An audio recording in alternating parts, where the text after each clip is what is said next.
Hi friends, இன்னைக்கு hostility அப்படின்ற ஆங்கில வார்த்தைக்கு தமிழில் என்ன அர்த்தம்னு பார்க்கலாம்.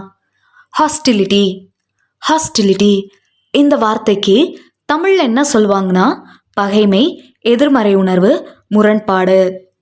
எதிர்மறை உணர்வு இல்லைன்னா பகைமையா ஆங்கிலத்தில் ஹாஸ்டிலிட்டி அப்படின்னு சொல்லுவாங்க. இன்னும் நல்லா புரிஞ்சுக்கிறதுக்கு 2 எக்ஸாம்பிள் சொல்கிறேன். First example, the two groups have a long history of hostility. The two groups have a long history of hostility.